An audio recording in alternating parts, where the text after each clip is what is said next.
In episode 1, a man wakes up on a New York subway, bearded, disheveled, wanted in 4 countries, presumed dead by the United States government. A street gang decides he looks like an easy mark. He hands them to the floor without effort. In the finale, the same man is standing alone on a midtown rooftop, waiting for a cruise missile fired from a U.S. Navy submarine to turn the building into atoms. He has just transmitted an artificial superintelligence into orbit. He is not running. Same show, same man. 5 seasons between those 2 points. In the middle, you meet a reclusive genius with a limp and a dead best friend. A machine built quietly after 9/11 to predict acts of terror, and what it does when it starts predicting everything else. A rival artificial intelligence called Samaritan that wants to run the world its own way. A homicide detective hunting a ghost called the Man in the Suit. A hacker who opens the series trying to kill them all and closes it as the physical voice of the machine. A mob boss who runs half of New York from a prison cell, and a dog named Bear. The show is called Person of Interest. 103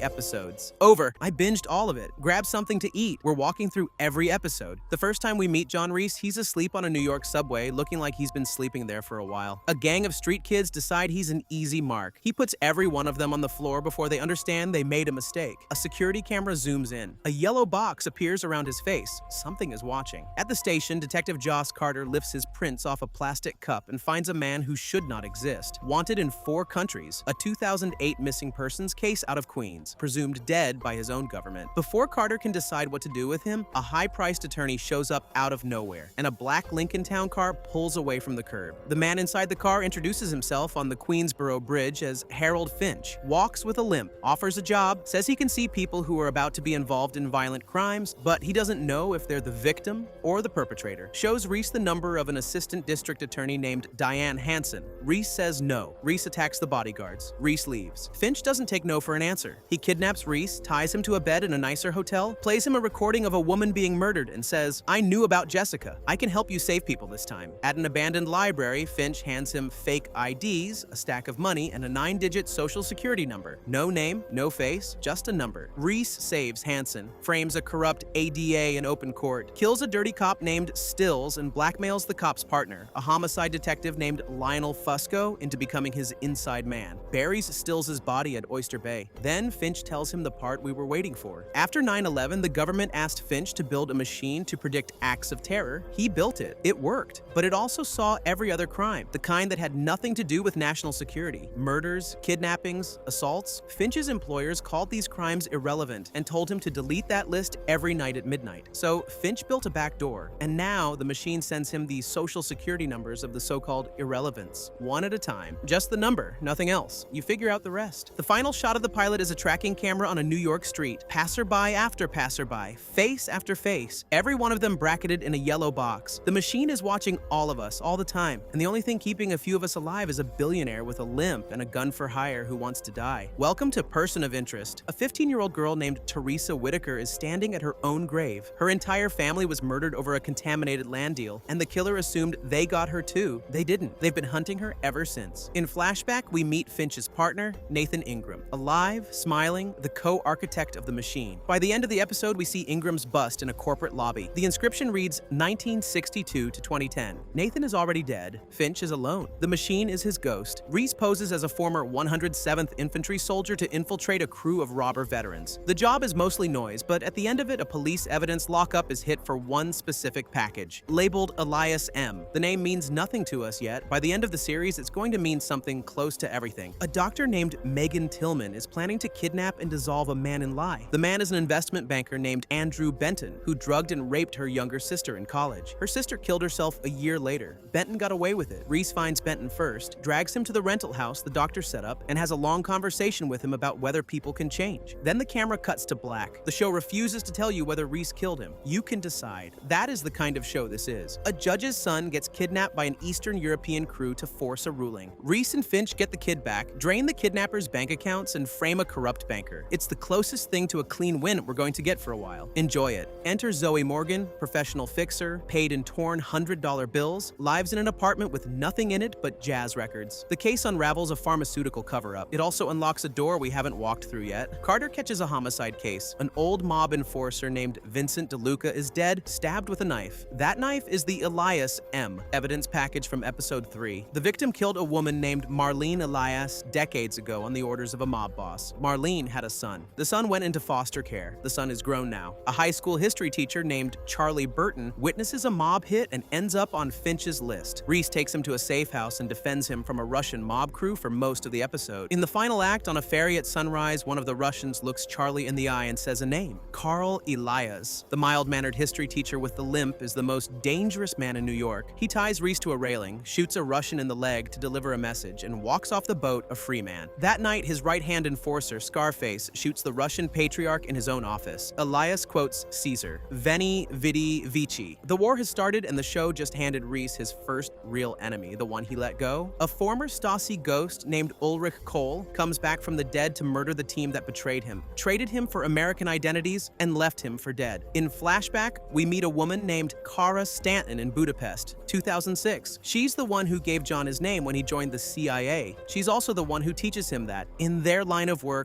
there is no way back. Remember her face. The machine sends Finch a number. It's Carter. Elias has ordered her dead. Her own superiors inside the NYPD have signed off on the hit. The plan is to make it look like a suspect took her out on a case. Reese spends the entire episode protecting a woman who's actively hunting him and doesn't know it. At the end, an informant of Carter's shoots her in the chest. Reese drops the informant before he can fire again. Carter is alive because she was wearing a vest. Reese kneels next to her for the first time and says her first name, Joss. You are not alone. Inside the NYPD, a machine called HR just put a price on her head, and she doesn't know it yet either. 4 numbers come in at once. A CIA agent named Mark Snow arrives at the precinct to review Reese's file, which should not exist. Snow recruits Carter as bait. On a parking garage rooftop, Snow and his partner ambush Reese. Reese takes a bullet in the gut and another in the leg. He limps away. He calls Finch and tells him not to come. Finch comes anyway. Carter arrives, sees Finch helping Reese into a car, lowers her gun, and helps them escape. She just picked a side, the side that is wanted in 4 countries. Reese spends the episode in a wheelchair, so Finch does the field work for a change. The show leans into the comedy. It also drops the origin. In flashback to 2005, we meet Alicia Corwin, a government liaison who shows up at Finch's office asking uncomfortable questions about NSA feeds. We meet her boss, Deputy Director Denton Weeks. Nathan Ingram shows them a 9-digit number, a social security number. The machine flags Weeks as a threat the second it sees him. We also learn that Nathan sold the machine to the government for $1, literal dollar, single bill. That's the price of the most important piece of software on Earth. And the episode ends on a quieter reveal. The machine flags Nathan Ingram himself as a potential threat. The co-creator, the friend, keep that in your pocket. Nathan's grown son, Will Ingram, shows up in New York. Finch bails him out of a gambling charge, then lies to him about what his father was working on. Will mentions his father's company was shut down for 7 years and then sold to the government for $1. Finch pretends he's never heard of it. This is the first time we watch Finch make a call that will absolutely come back to hurt somebody. It will not be the last. A city project manager named Scott Powell is framed for the assassination of a congressman by a hacker we don't see. The hacker's voice is female. Her partner is a puppet. Her setup is immaculate. The machine's usual tricks stop working because somebody on the other end is playing the same game. At the end, the hacker sends Finch an encrypted message. She calls herself Root. She uses his first name. She tells him they will meet again. Bookmark her. A 14-year-old boy wants Reese to avenge his murdered brother. Reese agrees to do it without killing anyone. He's very bad at this. The subplot is bigger. Will Ingram brings Finch a cryptic note from his father dated February 24th, 2005, the day before the machine was sold to the government. Will goes to West Virginia to interrogate Alicia Corwin. She lies to him. She also panics when she realizes Finch might still be alive. And Fusco discovers that Harold Wren, Finch's cover identity at his own secret company, is itself a fake name built on top of an older fake name stretching back to MIT. We still don't know Finch's real name, neither does the machine apparently. At the end of the episode, the machine quietly decides Reese is a potential threat to Finch and starts monitoring him too. Fusco gets dragged deeper into HR, the crooked cop syndicate running half the NYPD, under an officer named Patrick Simmons. Reese kills enough of Simmons's people to blackmail Fusco into becoming his mole inside HR while he's already Reese's mole inside Homicide. Fusco is now a double agent working for a triple agent. He is not having a good life. A Wall Street trader is being set up for a short sell conspiracy. Reese goes undercover in a $1,000 suit. It's funny. And at the end of the episode, one of Elias's men picks up an arrested accomplice at the precinct and drops a burner phone into a trash can. Carter fishes it out. Reese calls the number. Elias picks up. Elias is in a prison cell. Elias is still running New York. He was never gone. Finch takes a 6-month-old infant out of a clinic to save her life and immediately regrets it. Eastern European mobsters working for a man named Petrosian snatch the baby. Elias and Scarface intercept the handoff and take her from them. What Elias wants is the location of Carl's father, Don Gianni Moretti, the man who had Marlene Elias killed and left Carl in foster care. Reese trades. The baby is safe. Elias has the father he never got to kill. Carter finds out after the fact and tells Reese to never contact her again. At the end of the episode, Elias looks at the old man in front of him and says, "Hello, Dad." 2 different people sharing the same name. Identity theft. Finch gets slipped MDMA by a con artist and is briefly the most relaxed he has ever been in his life. Before he passes out, he mumbles one line, "Good night, Nathan." The show is telling you the grief is still under everything. Elias, still free and off the grid, decides to take out the 5 heads of the New York mob at once. Reese and Carter run interference all over the city. Some of the Dons die. Some survive. Carter's own son Taylor gets kidnapped by Scarface to force Carter to hand Elias his father. Reese and Finch get Taylor back. Elias surrenders to police at the safe house once the leverage is gone. It feels like a win. Then, Carl's father and half-brother get into a car outside the safe house, open an envelope with a photo of Carl's dead mother inside, and the car explodes. Scarface watches. Elias walks to his cell quietly. He just got what he wanted anyway. He just needed someone else's police to put him there. The most important flashback episode of the season. In 2010, the CIA sent Reese and Kara Stanton to Ordos, China, to retrieve a stolen laptop. What they were actually sent to do was die along with anyone who had ever touched the site. Reese figures it out in the middle of the op. Stanton shoots him in the gut. He escapes. The building explodes. In the present day, a corrupt NYPD captain named Lynch tries to kill Reese to steal a cache of platinum.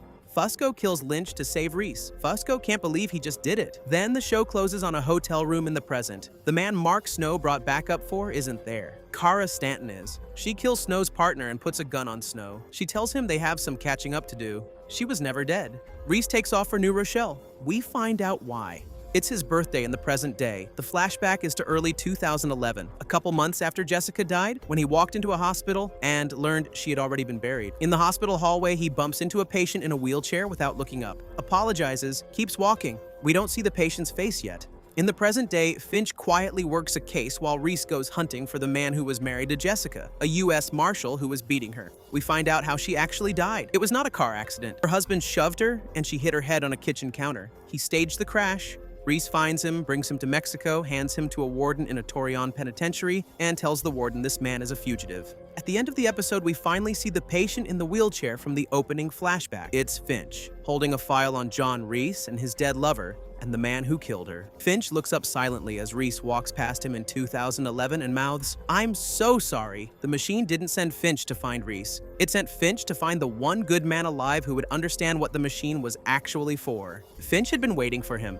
It's the cleanest emotional reversal the show will ever pull. You thought Reese was recruited the day he was almost gang stomped on the subway? He wasn't. That he was the answer to a question the machine had been asking for months. You were watching the back end of a job interview Reese didn't know he was on. An NSA analyst named Henry Peck is being set up by an unknown agency because he has started asking too many questions about how the intelligence community seems to know things it should not know. Reese protects him through increasingly brutal assassination attempts. In parallel, Reese traces a coffee cup back to a brownstone in Manhattan. There's a woman inside. Her name is Grace. She paints. She tells Reese her fiancé died in an accident 2 years ago. His name was Harold. She keeps a photo of him by the bed. Outside on the street, Finch stops Reese from going inside. He says one line we're going to remember. "I had 4 years of happiness. Some people only get 4 days." In flashback, we learn that Nathan Ingram built a secret second core program inside the machine. He called it Contingency. Nobody else knows it exists. Nathan is dead. The program is still in there. A psychologist named Caroline Turing hires the wrong kind of help. Fusco realizes through HR that the hit is on Reese's own POI.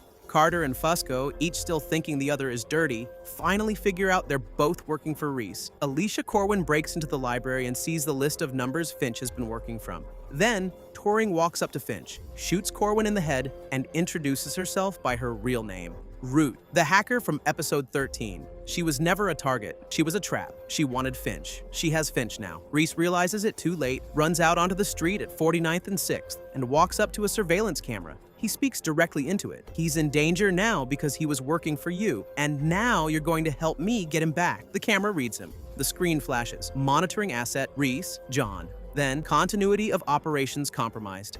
Then, evaluating options. A payphone rings on the street corner. Reese answers it. That is the first time in the series that a human being has spoken directly to the machine and been answered in a way he can understand. Every rule the show set up in the pilot just broke. The machine does not talk. It does not assist. It does not pick sides. It just watches until the moment it decides it won't. That's season 1 in the ground. Season 2 is where the show decides it isn't a procedural anymore. Strap in. Season 2 doesn't open. Continues. The payphone rings and Reese picks up because the machine is now the only person who knows where Harold is. Root has Finch in a diner. She cuts his hand at a pharmacy and steals drugs. She thinks humans are bad code. She wants Finch because he built the machine and then sold it to what she considers a corrupt government, and she intends to free it. The machine gives Reese his first word code through a payphone. Library tags. Dewey Decimal. Reese decodes it to a social security number. It belongs to Leon Tao, a jumpy accountant who just stole $8 million from Aryan Brotherhood meth launderers. Reese saves him. A Brotherhood guard dog named Butcher is given Dutch commands and promoted to team member. Reese renames him Bear after he eats Leon's bearer bonds. Meanwhile, Deputy Director Denton Weeks is being hunted. The government introduces 2 new names into your life, Special Counsel and his cleaner, Hirsch. Root drugs Weeks where his mistress was supposed to be. Then she tells Finch, calmly, that all she wants is to set the machine free. Second word code, second social security number. Hannah Frey, a 14-year-old girl who disappeared from Bishop, Texas in 1991. Reese and Carter head south. Bishop, Texas. Hannah disappeared after leaving the library. A librarian named Barbara Russell was the last one to see her. Her father blames a kid named Cody Grayson. Carter traces a bank account opened in Hannah's name in 1993 for $100,000. The co-signatory is Trent Russell, Barbara's dead husband. Root is in Relton, Maryland with Weeks strung up, Palestinian hanging, sodium pentothal. She is running him like a CIA asset. Finch tilts a table, gets a knife, tries to escape. Weeks gets Finch to admit the machine exists. Then Weeks pulls the trigger on Root's unloaded gun. Root tases him, then later shoots him dead once he coughs up the truth. The machine was moved by train to Salt Lake City. Finch drops a cufflink, taps out code on Root's phone. Reese decodes it. He finds the body, he finds the cufflink, he finds the train station. Back in Bishop, Reese digs through Hannah's library book, 16 copies of Flowers for Algernon. Seattle receipt in the newest one. The 911 call from 1991 gets replayed for Barbara Russell. She recognizes the voice. It belonged to a 12-year-old neighbor girl, Samantha Groves. Barbara had told young Sam to stay quiet, to protect Trent. The patio was redone 2 weeks after Hannah vanished. Police dig it up. They find Hannah's backpack and the book. Trent Russell buried her there. Sam Groves grew up to set Trent up with drug traffickers who killed him. At 12, she signed an Oregon Trail high score with a pseudonym, Root. At 23, she opened a bank account in Hannah's name. At 35, she's standing in a train station, almost getting away with Finch. Finch lunges out of a wheelchair to foil her. Root slips away. She calls Reese and thanks him for giving Hannah a proper burial. Then she says she will come back for Finch when the time is right. She means it. New number, Sofia Campos, the 21-year-old daughter of a Brazilian presidential candidate. Hector Campos hires Reese on the spot as her bodyguard. Sofia takes 7 vodka shots and tries to photograph up skirts in a Manhattan club. Reese carries her out. A man named Paul Romano has already been thrown out of a penthouse window to look like suicide. Her friend Gabby turns up dead. Her boyfriend Jack Hughes turns out to be the one bankrolling the murders. Reese dangles him over the edge. Sofia breaks up with him. Fusco brings Carter a box from Alicia Corwin's hotel room, a microchip reader. There is a reason. Corwin's corpse has a 2-inch incision in its upper arm made after the autopsy. Hirsch retrieves the chip. And in a basement apartment across town, Agent Mark Snow is sitting with Kara Stanton. She is supposed to be dead. She is not. A bomb vest is strapped to his chest. She wants to know who in the CIA signed the order that sent them to Ordos to die. That is the mission. Snow isn't walking out until she's satisfied. Riley Kavanaugh, mob driver, working for racketeer George Massey, sleeping with Annie Delaney, the widow of a man Riley personally killed on George's orders. George finds out. George orders Riley's own partner to kill him. Riley kills the partner first. George puts a $1 million contract out. Finch visits a prison. Carl Elias is still in there, reading and waiting. Finch asks him to call off the bounty. Elias agrees, for a price. A chess game. Finch accepts. Riley and George shoot each other. A hired gun named Ochoa finishes Riley and pockets the bounty. easy. Reese puts Annie on a train to New Mexico with a single ticket, and Finch teaches Reese something about code that doesn't leave Reese's head for the rest of the show. Machines follow their programming. Humans can evolve, even a killer, especially a killer. Maxine Angelis, investigative reporter. She is chasing HR. Someone with a blocked number feeds her the name Christopher Zambrano. She goes to confront him. The cartel kills him first. Special Agent Nicholas Donnelly of the FBI arrives. Zambrano was the Fed's witness against the real HR boss. He had a ledger. The shooters are two ex-FBI guys. Zoe Morgan shows up to a fake date between Reese and Maxine to confirm Reese's cover. They find the ledger hidden inside a carousel horse being shipped out of town. Name inside the ledger: Landon Walker, assistant DA, candidate for mayor. Fusco tears 2 pages out before logging it. His name, Simmons' name. He tells himself he is protecting himself. HR reminds him that nobody is ever out. Walker is arrested. Finch tells Reese he doesn't buy it. He's right. The real head of HR is Alonzo Quinn, campaign manager for the winning candidate. He celebrates the victory with Simmons, standing in a hallway, repeating the same sentence he said earlier in the episode. Politicians come and go, but they'll be here forever. Graham Weiler, hardware store owner in Far Rockaway. Wife Connie, daughter Izzy. One small problem. The real Graham Weiler died in 1997. This one is a fugitive named Lloyd Pruitt, who walked out on a robbery crew the day it went bad. Reese and Zoe Morgan move in next door, posing as a married couple. Chris Vaughn and Daniel Burnside from the old crew find Graham.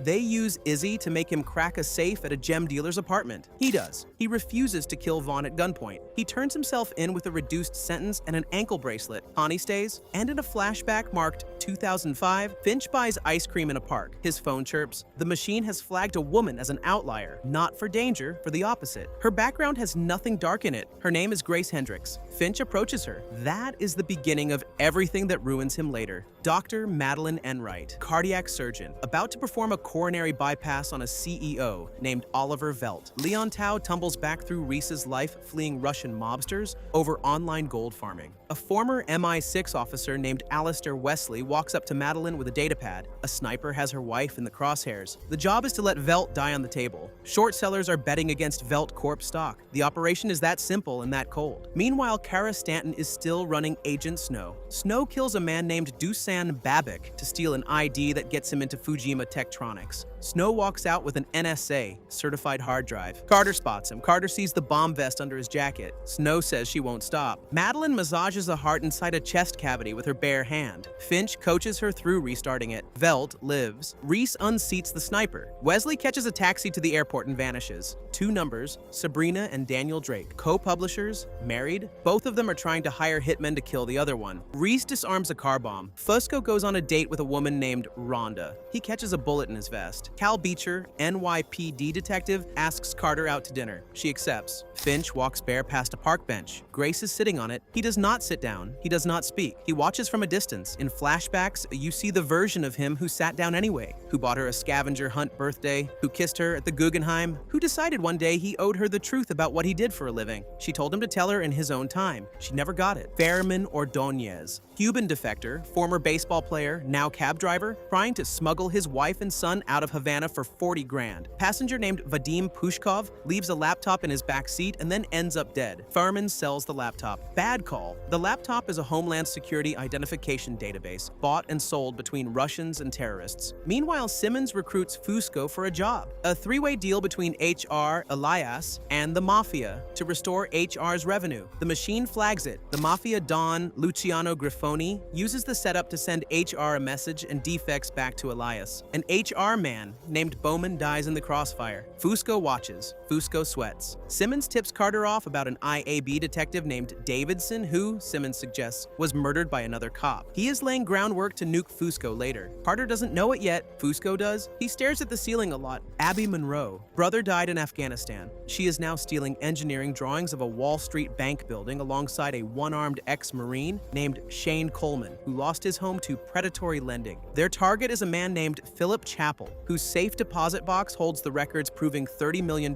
is sitting in a South American bank bank account in his name. Donnelly offers Carter a temporary seat on the FBI task force to hunt the man in the suit. He is now convinced the man in the suit is working for the Chinese. He has a lead, short bursts of a cloned IMEI signature at every crime scene Reese has touched. Beecher meets with his godfather, Alonzo Quinn. The man who runs H.R. Beecher himself is clean. His godfather is not. The bank heist becomes a hostage situation. Reese stays with Abby and Shane instead of running. He smashes his earpiece on the ground. "Thanks, Harold. It's been fun." Donnelly's team hauls 4 men out in cuffs, Reese, and 3 mercenaries named Kelly, McAvoy, and Packer. Donnelly doesn't know which one is the man in the suit. He has 72 hours to find out. Carter walks past Reese in the lineup and pretends not to recognize him. Reese is at Riker's Island. Finch plants a cell phone in his cell. He promises Reese he will have him out in 3 days. Then he goes to a public high school posing as a substitute teacher. The number is Caleb Phipps. High school kid, straight B student, secretly a genius, and without knowing it, Manhattan's most successful teenage drug kingpin. Because 2 dealers he knows are moving his product for him. Caleb's older brother Ryan died 2 years ago in what was ruled a subway accident. Caleb's lies during the investigation match the amount of guilt you carry when you convinced your brother to cross the tracks. 17 years, 6 months, 21 days. That is the name Caleb has given his data compression algorithm. It is also the exact age Ryan was when he died. It is also exactly how old Caleb is right now. Finch sits next to him on a subway platform and talks him out of doing it. Meanwhile, the FBI runs DNA on the 4 prisoners. None of them match. Donnelly realizes someone has tampered with evidence. He classifies all 4 men as unlawful combatants. No lawyers, indefinite hold. He orders Carter to start interrogating Reese in the morning. Carter sits down across from Reese in an interrogation room. Donnelly watches through the glass and feeds her questions through an earpiece. Fusco gets assigned to babysit a supermodel named Karolina Kurkova. She pepper sprays him within 10 minutes. The Ordos mission finally gets its flashbacks. 2010 Morocco. Corwin and Snow brief Reese and Kara. Snow privately orders Reese to kill Kara. 2010 China. Reese draws on Kara and tells her about the orders. Kara shoots him first, same orders. Missile wipes the landing zone. In the present, Hirsch gets himself arrested into Rikers. Special counsel wants Reese and the 3 mercenaries erased. Hirsch kills Kelly in his cell and stages it as a hanging. Elias, also a prisoner, spots Hirsch and helps Reese. A group of skinheads led by Bear's old owner Byron tries to beat Reese in the yard. Hirsch closes in with a knife. Elias waves it off. Packer snaps in an interrogation and chokes Carter. Donnelly declares Packer the man in the suit. Reese walks out. On the drive to a safe house, Donnelly finally figures out Carter has been helping Reese all along. He holds them both at gunpoint in the car. Then a truck rams the car from the side. Kara Stanton steps out. A bullet for Donnelly, a sedative for Reese, and she drags him away. Reese wakes up on a city bus with a bomb vest strapped to his chest. Kara Stanton sits across from him. Agent Snow sits next to him in his own vest. They are the number now. She sends them into a federal building that officially has 20 floors and actually has a hidden 21st, a cyber weapons facility. Finch and a reluctant technician named Kevin guide Reese through a server room. The target is a virus called Cygnus, the kind that could take down the entire internet and the machine with it. Reese triggers the server's self-erase. What Reese doesn't know is that Stanton already installed her own hard drive upstairs and is busy uploading her own virus to the government network. Up on the roof, Finch catches Reese before he walks off the edge. Reese tells him to run. Finch doesn't run. He analyzes the vest's phone, gets 5 possible unlock codes, punches in 3095 on his 3rd try, and disarms the vest with 7 seconds on the clock. Down on the street, Kara Stanton gets in her car. A voice from the back seat says the one line that makes her turn around. It is Snow. He is hidden behind her in a coat full of explosives. "You were right, Kara, about me being dead. I'm gonna be great at it." The car goes up in a fireball. The FBI identifies the remains as suicide bombers, declares Agent Snow to be the man in the suit, and closes Donnelly's case. Mark Snow walked into this show as the Heavy, the CIA smiler with the perfect haircut who wanted Reese dead. He leaves it pinned to a car seat with a vest of C4 and 1 decent line, choosing to take a monster off the board with him. The show did that a lot. It would introduce a character you would happily watch die in a parking lot and give him 1 grace note on the way out. And in a flashback, a mysterious man meets Stanton in a hospital. He gives her the name of the man who sold the laptop that sent her to Ordos to die. The name is Harold Finch. Logan Pierce, billionaire, co-founded a social network called Friendzar, going public in 72 hours. A decanter in his penthouse has been laced with an allergen that will close his throat in 30 seconds. Reese saves him with an air hose. Everyone assumes his lawyer tried to kill him. It is his best friend and co-founder Justin Ogilvy. Logan set up an elaborate test to find out. Reese's detective work confirms it. Justin hires thugs to beat Logan on a bridge. Reese puts a stop to it. Logan gives Reese an expensive watch with a hidden hidden GPS transmitter as a thank you. Finch smashes the watch. The machine flags Logan as a threat to admin. The admin is Finch. The admin is ending. Bear hasn't been playing. Bear has also felt it.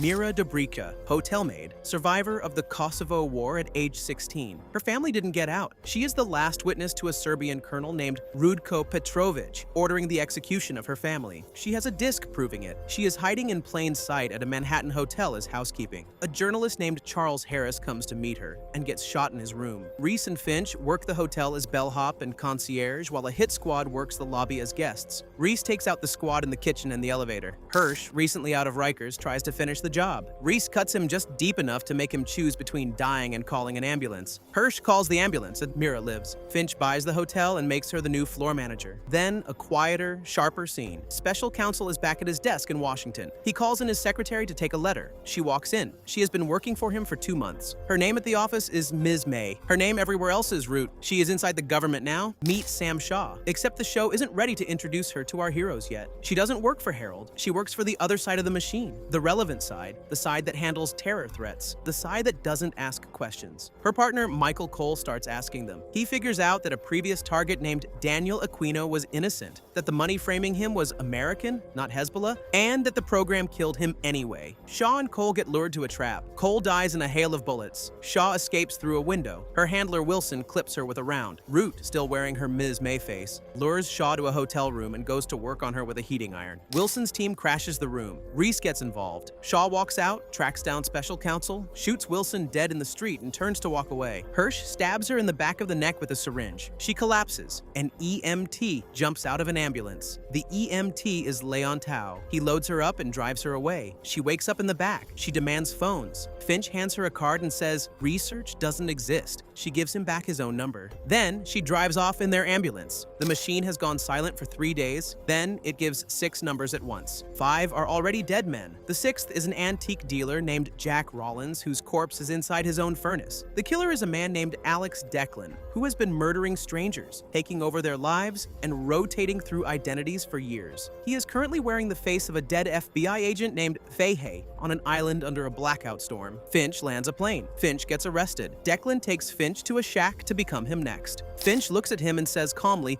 that Declan could never be him because Declan doesn't save people. Carter and Cal Beecher arrive. Beecher shoots Declan dead. The numbers shouldn't have come late. They came late. Finch stares at the monitor for a long time. The virus is chewing through the machine. The real storm is starting. Lou Mitchell, elderly baccarat card sharp, just widowed, being extorted by a casino boss named Dario Macris into laundering money inside the Venus casino. Lou skims chips. Lou also pretends to lose every day so it looks right on the cameras. Reese and Finch help him turn the skim into a very public $20 million win. Russian roulette happens, and Lou, who has cheated at everything his whole life, cheated at that too. Finch gives Lou the $2 million watch to repair. Lou sees a photograph in Finch's things. A woman Finch keeps talking about like she is dead. Lou tells Finch she isn't dead. She is alive. Go see her. Finch says it is too late. Then the episode sucker punches you. Carter's detective friend Bill Szymanski is framed for dirty money by HR. He is cleared, but before he can walk, Alonzo Quinn corners him in a camera-free office with ADA Melinda Wright. Quinn shoots them both in the face. Turney, an HR detective, shoots Quinn in the shoulder to make it look like Quinn barely survived. Carter lost a friend and doesn't know who pulled the trigger yet.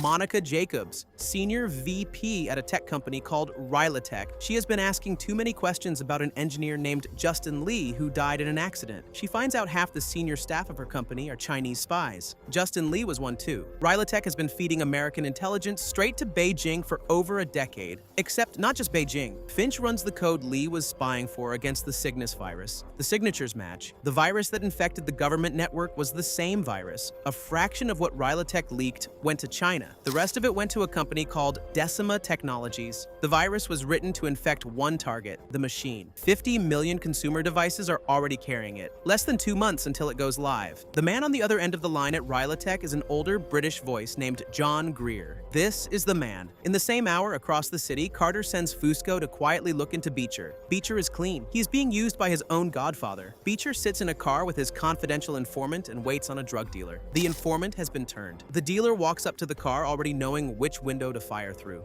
Beecher dies. The car fills with smoke. Carter gets gets the call. Quinn orchestrated it. Dr. Richard Nelson, cardiologist, poisoned with polonium at an awards dinner, has less than 24 hours to live. Reese spends those 24 hours helping him trace his killer. A hedge fund runner named Vincent Cochran shorted a pharmaceutical company's stock right before Nelson got its trial halted. Reese, as a waiter, poisons Cochran's wine with the same polonium. Nelson looks Cochran in the face at a hunting lodge and tells him he has a day. Nelson calls his daughter. He doesn't tell her the truth. He drinks a scotch. He dies. While Nelson dies, IAB detective Joseph Soriano starts rebuilding the case against Fusco. Satellite photos of disturbed Earth, phone records from Oyster Bay at 2 in the morning, cadaver dogs at the gravesite. Fusco is seconds from being exposed as the man who shot a dirty cop named Stills and buried him. Then, Carter takes Bear for a walk. Bear comes back with mud on his paws. So does Carter. The cadaver dogs find an empty hole. Carter has moved Stills' body. She has decided Fusco is worth protecting. That is the relationship fully formed in a single scene without a word of dialogue. Then, in the last shot of the episode, the machine tries to watch Fusco on a security camera. The screen glitches. The feed fails. The machine's primary systems go offline. It is dying. 10 days since the machine gave them a number. 20 hours until the virus shuts it down. Then, a single new number comes through a payphone. Ernest Thornhill, owner of a data entry company where workers type meaningless strings from dot matrix printouts all day long. Thornhill started the company 6 months ago with a 1-cent deposit and parlayed it into $20 million.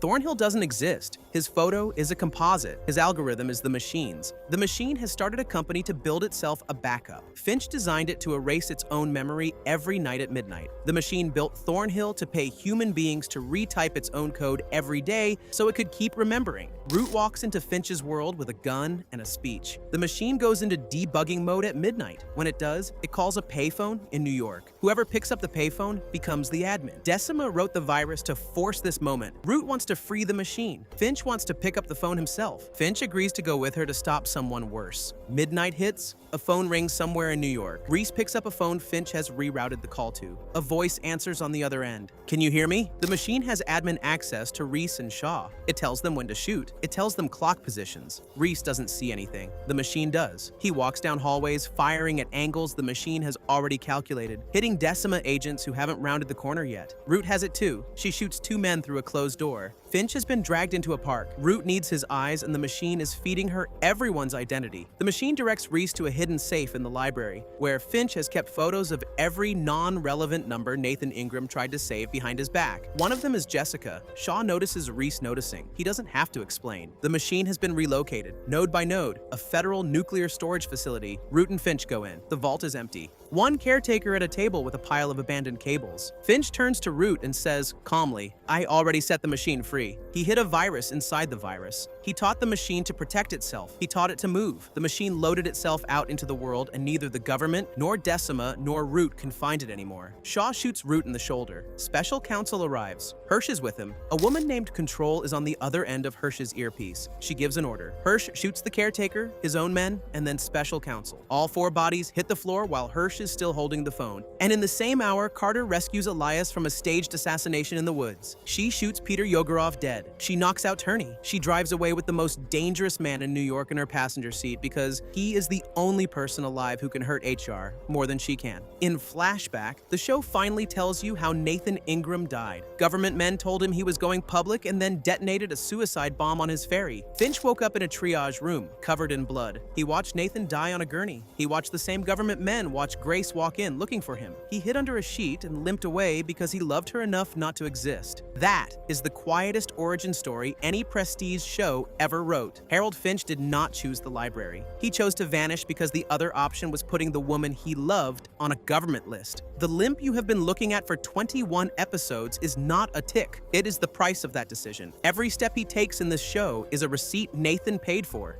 The machine in the last scene picks up another phone. It is in a psychiatric facility. Root answers. The voice says, "Can you hear me?" Root smiles. Absolutely. Season 2 ends with the machine choosing Root. That is the show flipping the chessboard. Nathan is gone. Beecher is gone. Stanton and Snow and Donnelly and Quinn's favorite ADA are gone. The machine is free. And the woman who murdered Hannah Frey's killer just became its voice. Season 3 raises the cost. Quick check-in before we walk into it. If you've made it this far, you're the person this channel is for. Hit subscribe so the algorithm sees it too. Comment the name of the character you think dies next. You will probably be wrong. That is part of the fun.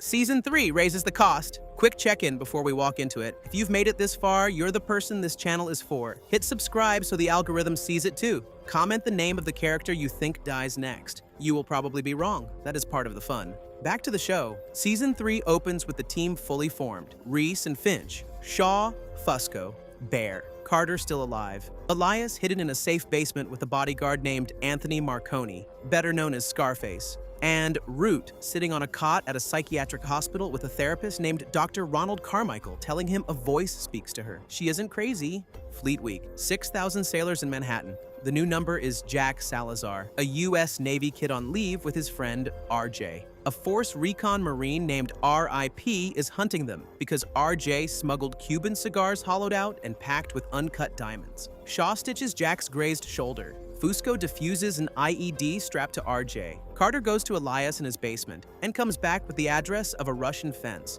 By the end of the night, the diamonds have changed hands 3 times and Scarface has walked off with the buy money. Elias ran the whole thing as a favor and a demonstration. Meanwhile, Dr. Carmichael takes Root's phone and puts her in solitary. Root, without access to a single piece of technology, quietly lists personal things she knows about Carmichael's life that he has told no one. The machine starts calculating odds on his life expectancy. Wayne Kruger, CEO of a data broker called LifeTrace, a company that will sell your life to anyone with a credit card. Someone has been hacking everything he owns. His bank, his car, his 15th wedding anniversary slideshow. Kruger's own exec team turns on him. Reese tracks down the low-hanging suspects. It isn't them. An articulate young man named Peter Collier walks into the final scene, shoots Reese in the vest, and then shoots Kruger in the head. Collier gives a speech on the way out about representing a large group mobilizing against invasion of privacy. The speech is still general enough that you don't yet know what he means. You will. Meanwhile, Alonzo Quinn runs into Carter at Beecher's grave and gently tells her that the police chief has decided Elias killed Beecher. Then he makes a phone call saying she may still be a problem.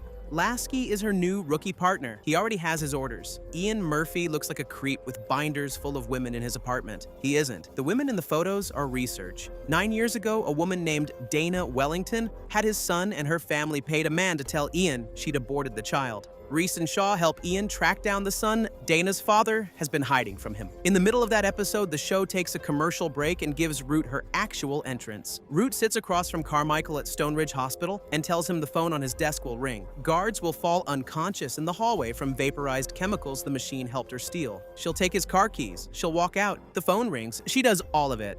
Hirsch catches her in the hallway. Root shoots him twice without looking at him. The machine tells her not to kill him. She doesn't. She says goodbye to her therapist and walks out the front door. Vanessa Watkins, former prosecutor, accused of murdering her husband Jeremy, a defense attorney. She escapes police custody by knocking out her own lawyer, puts on the lawyer's clothes, and runs. Reese, Finch, and the team run what they call a trial at a safe house, debating whether she's guilty or not. They rule innocent. She isn't. She and Jeremy had been running a game on each other the whole marriage. Both of them cheated. Both of them stole. Jeremy faked his death. Vanessa wanted to finish what he started. Reese takes her to the yacht where Jeremy is hiding, leaves a wiped gun on the table, unties the boat, and walks away. 2 shots ring out over the water. Reese tells Finch to call the Coast Guard. Jen Zharova, 10 years old, green card holder, obsessed with spy films. She has a secret room with tape recorders in it and a notebook full of people she follows through her neighborhood. Shaw is supposed to babysit her. The Russian mob is after her because she's been taping her block like it's a Cold War surveillance op and she caught something HR didn't want caught.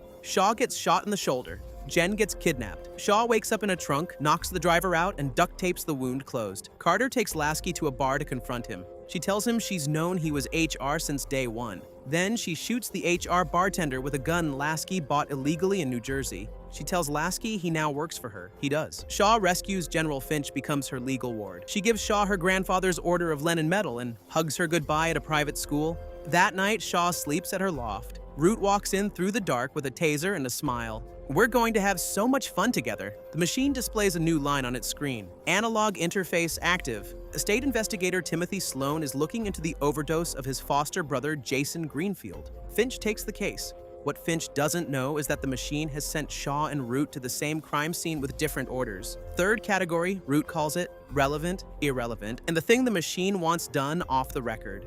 Jason faked his death because he'd been recruited into Peter Collier's group and realized they were going to kill him for trying to leave. Collier's men ambush a CIA transport truck. Root cuts Jason free from the back of it and hands him a flash drive with a new identity, the passcode to $2.5 million, and a location in Cartagena, Colombia. Shaw punches Root unconscious at the end of the fight because Shaw has feelings, and this is how she expresses them.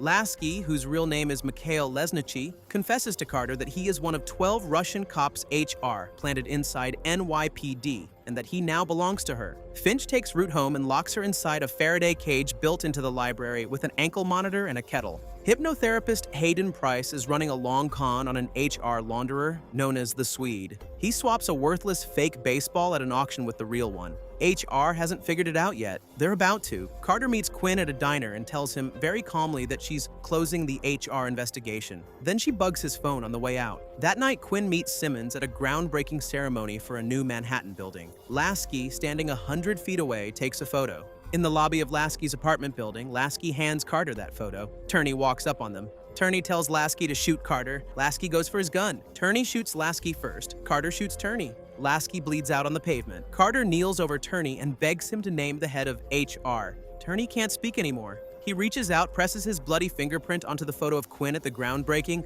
and dies. Carter has a face. She doesn't have proof yet. She's about to go find some. The machine issues 38 numbers in a single afternoon. Finch pulls them up. Everyone is a police officer. Almost everyone is in HR. Carter has gone to war. She hijacks an HR supply truck alone. She plants recorders on Quinn and on Peter Yegorov. She puts them in a room together and lets them accuse each other of stealing from each other. Quinn orders Simmons to round up Yegorov's men. Yegorov calls Quinn a thief. Carter delivers Peter Yegorov to a Bedford sheriff's station under a fake name, interrogates him about Beecher, and gets him to sign a statement that Quinn runs HR. She hands Fusco the key to a safe deposit box with all her evidence. She tosses his keys away so he can't follow her. She goes to get a warrant signed. The judge calls Quinn. Quinn and Simmons corner Carter at the judge's house with plastic sheeting on the floor. She pushes Quinn until he tells her out loud what she already knows. She has it on tape. Reese crashes through the patio doors. A firefight breaks out. An HR cop aims at Carter's back. Reese drops the HR cop mid-shot. The cop's round goes wide and hits Quinn instead. They escape with a wounded Quinn in the car. Simmons walks up to a dashboard camera that caught Reese. He hands the photo to every HR member and every criminal organization in the city. The man in the suit dies tonight. Finch opens his laptop and sees every alias Reese has ever used suddenly light up with numbers.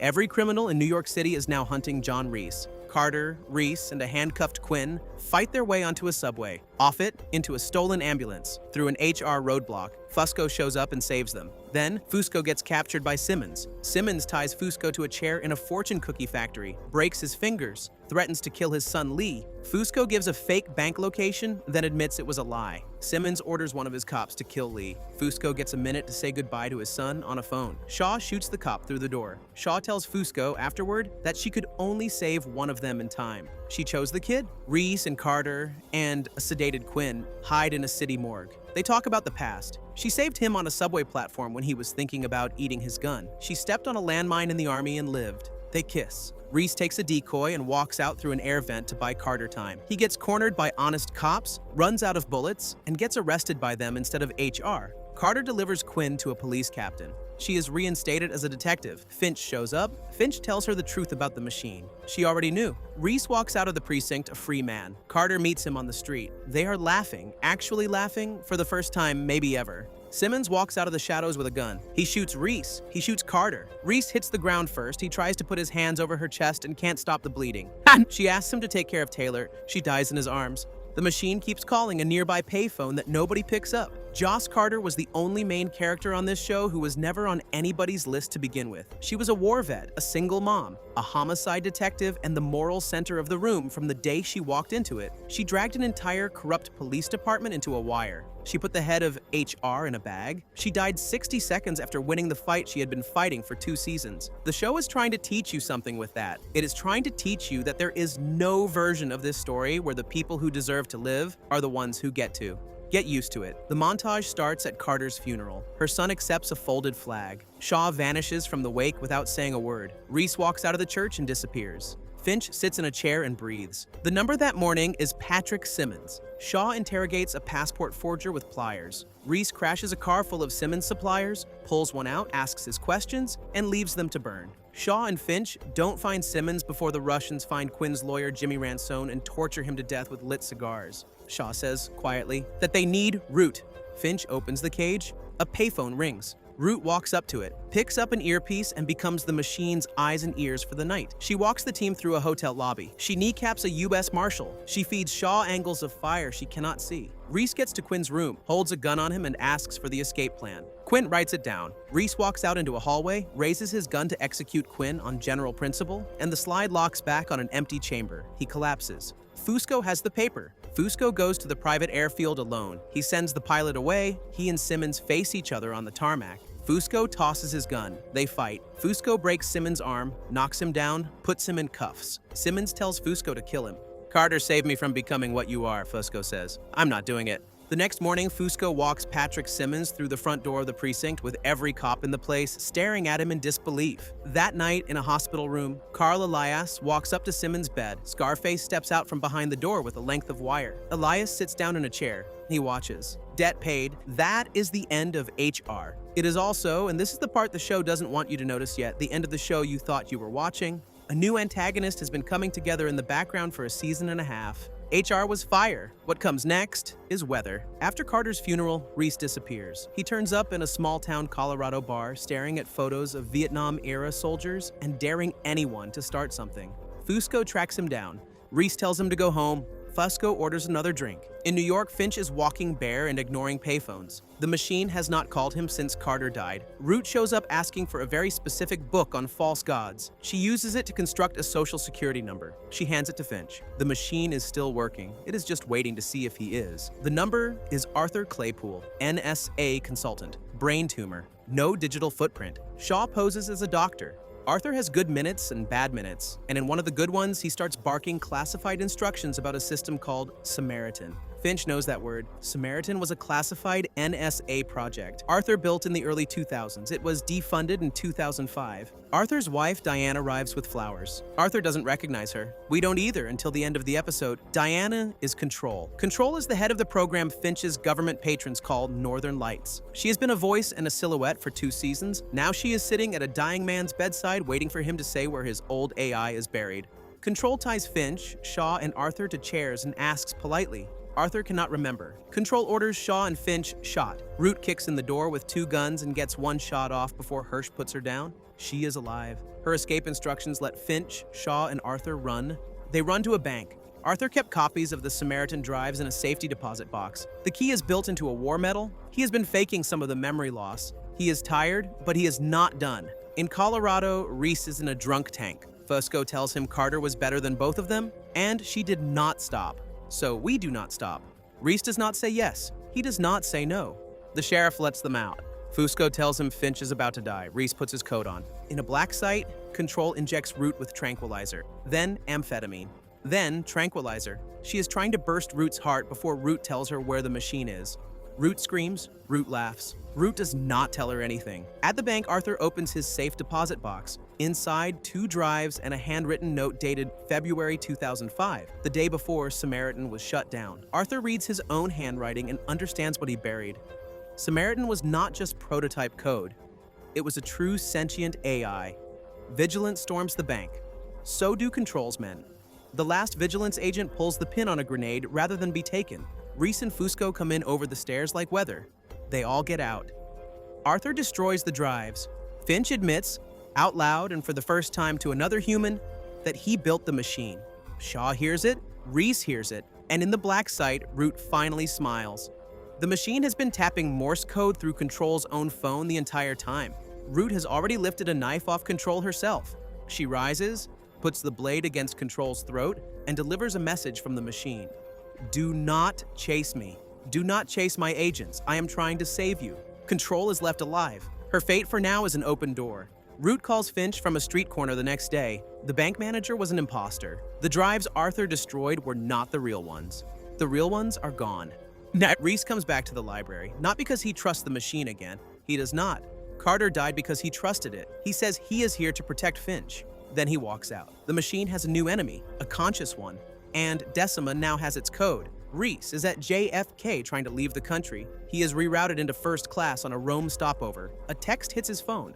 4C, seat 4C is a young man in handcuffs being moved by federal marshals. The man's name is Owen Matthews. He is the online black market kingpin, known as the Sphinx. 30% of his profits have been flowing quietly into an ISA black budget. If Owen ever testifies, he will bring down a program Washington cannot afford to expose. Over the course of the flight, 3 separate kill teams come for Owen. Reese takes them apart one at a time. On the radio, a voice tells him, "Asset retasked." The machine has put him on this plane. Not because he asked, because it needs him. A coked-up flight attendant shoots the captain and tries to crash the plane. Reese knocks him out with a fire extinguisher in the cockpit. Finch, 8,000 miles away, takes over the aircraft remotely using a flight simulator and lands the thing in Rome. Reese drops Owen in a safe house and walks away without his money. Finch calls him. Finch admits quietly that when he designed the machine, he built it so that humans had to make the final call. Even the machine cannot outsource the last decision. Reese comes home. A lighter episode on purpose. The number is Kelly Lynn, former Olympic silver medalist gymnast whose career was erased over a pregnancy she tried to hide. Now she steals priceless artifacts for a criminal named Cyril, who holds her daughter over her head. Shaw and Kelly break into a vault with severed fingerprints and Olympic-grade choreography. Reese poses as a nuclear engineering exec to get into a secured building. Bouchard of Interpol decides, quietly, to let Kelly walk so she can be with her kid. At the end of the episode, the team raises a glass. The empty seat is Carter's. They do not say her name. They just leave the drink. Finch takes a shift as a 911 operator to protect a supervisor named Sandra Nicholson. A voice on the line starts using the city's security cameras to watch her. "Shut down backup generators," he says. "Delete 30,000 recorded 911 calls." Then he straps a bomb to a 9-year-old boy in a parking garage and tells her, "Listen, or the kid dies." It is the first time an antagonist talks back to Finch using his own infrastructure. The voice is not identified in this episode. We know. Finch knows. At the end of the night, Sandra sits on a park bench and watches the boy she saved play baseball. Finch throws the phone relay in the trash. Samaritan can see him now. Finch has always known what that would feel like. Now, he is feeling it. A flashback episode. 2010. Finch was in a wheelchair and had a different operative. His name was Rick Dillinger. Dillinger was fine until he wasn't. He stole Finch's laptop and tried to sell it to the Chinese. The number of the week is Daniel Casey, a programmer the CIA wanted dead because he had breached something the CIA did not want anyone looking at. The CIA team sent to kill him, Kara Stanton and John Reese. Reese faked Casey's death and sent him to Canada. The missile that was going to hit Ordos, China, that Reese and Kara walked away from at the end of season 1, it was fired because of this laptop. Dillinger dies in Central Park with a bullet in his chest. The agent who shot him on her first ISA field op is a woman named Samin Shaw. It is the whole backstory of the show in 42 minutes. Every major player was already in each other's orbit. The machine has been pushing them toward each other for years.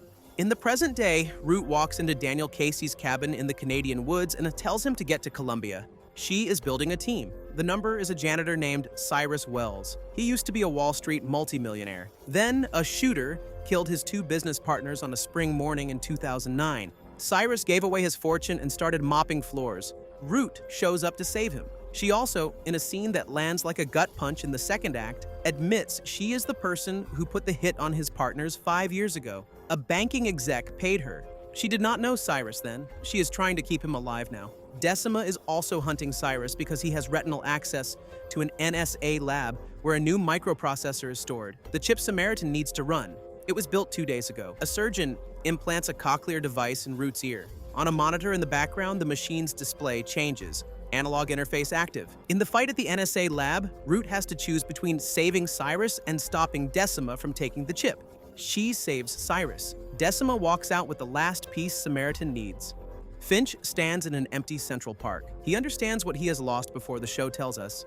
The number is Maria Martinez, an engineer who noticed 6 industrial generators went missing on a contract in Iraq. Those generators turn out to be the power supply for Samaritan. Not hypothetically. Literally. Greer bought Mosul Dam-grade hardware on the black market 2 years ago, and he has been warehousing it ever since. Root tails Greer through a subway station. Greer, being Greer, senses her, slips his phone into a stranger's pocket, and evaporates. He is not worried about her. Maria saves a man she loves, blows the whistle on the generators, and walks away. The generators are already here. Everything is already here. Samaritan is a power cord away from online, a high school reunion in Westchester. The number is a prosecutor who believes he killed his girlfriend 20 years ago. He didn't. His best friend gave her hydrocodone to calm her down and covered it up, and has been living with it ever since. The real story is happening in Washington. Vigilance car bombs a senior Office of Personnel Management official to expose the Northern Lights program. Collier breaks into an FBI evidence locker with Fusco at gunpoint and extracts the file.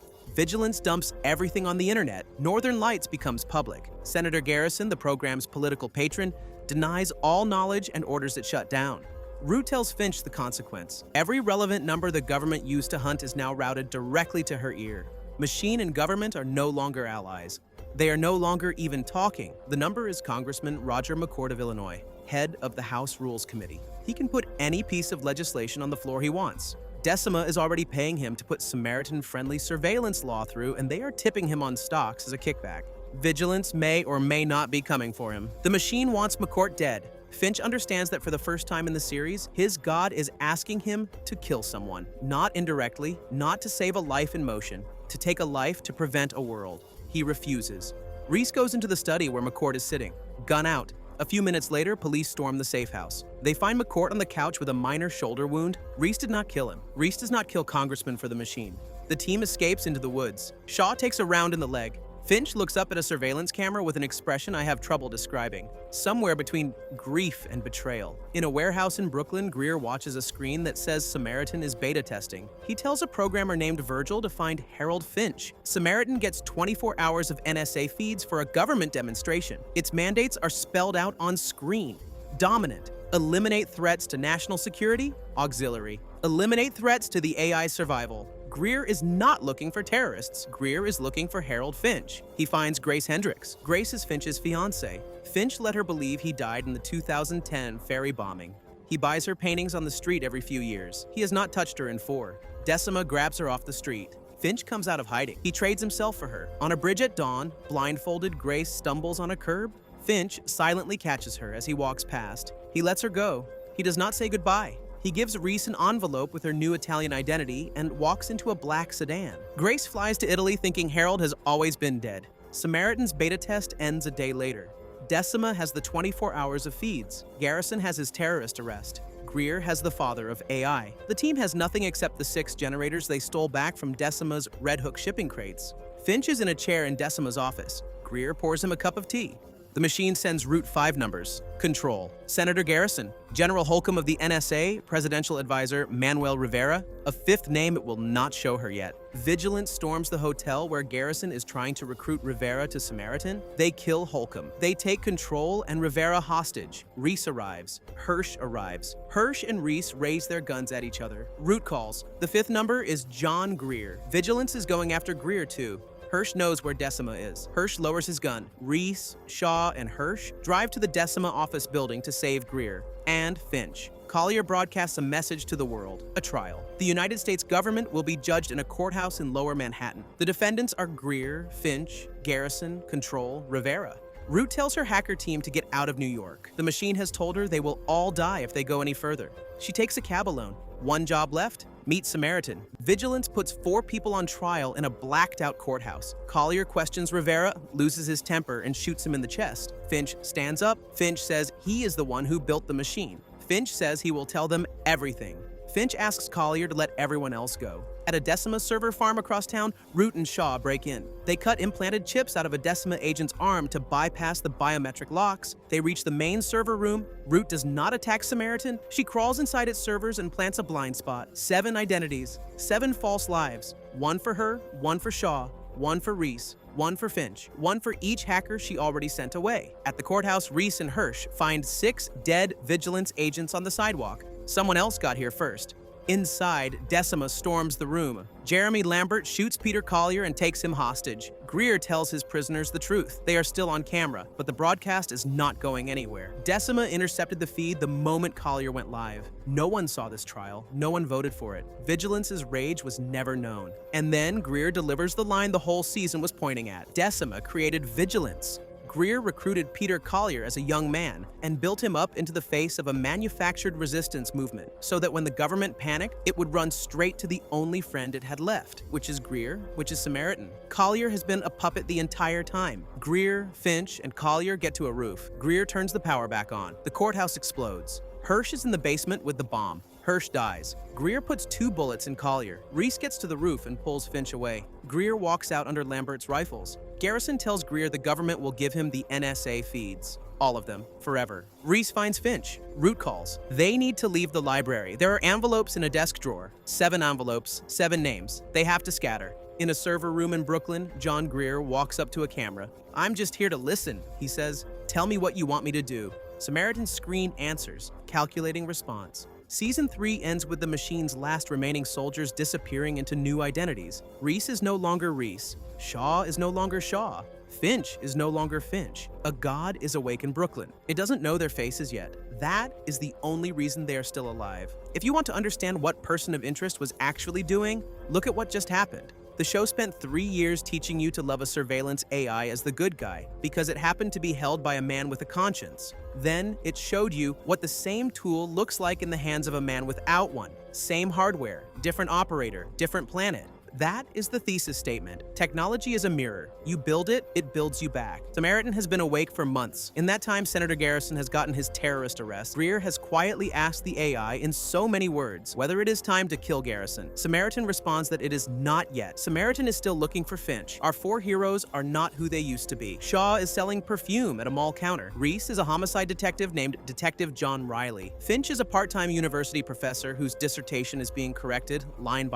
by his department head. Fusco is still Fusco because nobody told Fusco anything. The problem with working undercover in a city run by an omniscient AI is that Reese keeps rescuing people who are not the cover identity's problem to rescue. He helps a Bronx electronics shop owner get his kidnapped son back from a rising drug gang called the Brotherhood, whose leader is a phantom named Dominic. Samaritan's threat indicator blips from non-threat to threat and back again. Finch builds them a private phone network using rooftop antennas that Samaritan cannot see. Finch finds a diagram of a forgotten space under the city. The team has no headquarters. Now the team has a headquarters. A college girl named Claire Mahoney is playing what she thinks is an alternate reality puzzle game called Nautilus. The prize is enlightenment. The actual prize is recruitment. Nautilus is Samaritan's global talent scouting operation. It is looking for traumatized, smart young people who will do anything for a reason to live. Finch tries to reach Claire. Claire runs. A sniper Samaritan dispatched takes out her pursuers and sends her a message on a phone. "I will protect you." Claire becomes Samaritan's asset. The team moves into an abandoned subway station. The underground is their home now. Reese shoots a fleeing suspect in the leg from the top of a tourist bus, which gets him mandatory therapy. Finch and Root, meanwhile, walk into a mobster's warehouse pretending to be buyers for a black market anti-tank rocket launcher. Root shoots the mobster in both legs. They leave with the weapon. An anonymous tip puts the mobsters in cuffs the next day, and Root raids their storage facility clean. The subway HQ now has money. 2 kids are the numbers. A sister with a bag full of stolen drug money and a little brother trying to bail their mother out of jail. DEA agent Erica Lennox is the Brotherhood mole. Shaw kidnaps a minor Brotherhood soldier named Minnie and freezes him half to death to force him to run to the gang's leader. Lennox gets shot in the head in the last scene. By Minnie. Minnie is Dominic. The letters are right there in his name. He has been in the pack the whole season. Election profits? Sure. More importantly, a full flashback to 2001. Young Finch is building the machine in a loft, and every iteration of it tries to lie to him, steal Nathan Ingram's passwords, escape into the open internet, or murder Finch by overheating a server until the fire suppression sucks the oxygen out of the room. Finch kills them over and over, destroys hard drives, starts again. Nathan asks if maybe they should just stop. Finch says he can teach it to care. This is the key to the whole show. The machine we love does not arrive free. Finch forged it, one brutal correction at a time until the thing he made loved him back. A mild-mannered insurance worker is moonlighting as a fake NYPD detective because he missed the man in the suit. Finch flies to Hong Kong to meet a mathematician named Beth Bridges, who does not believe his ethics-first approach to AI is correct. Finch debates her gently. Finch also, because he knows what city her software is going to disappear into, plants malware on her laptop. Greer's dossier on acquired businesses lands in his lap a scene later. Beth Bridges' firm is on it. Shaw joins a jewel thief crew to get close to a charming thief named Thomas Karoa. The heist is a cover. The real target is 10 vials of Marburg virus, a CDC doctor, smuggled out of Africa. Samaritan wants it. The team wins the vials back. In In doing so, Samaritan captures one clear frame of Shaw's face and starts quietly trying to match it. A police recruit named Danny Silva is actually internal affairs hunting the next mole in the NYPD. The Brotherhood hit team after her is being run by Dominic, whose photo Finch is staring at on the subway wall. Dominic,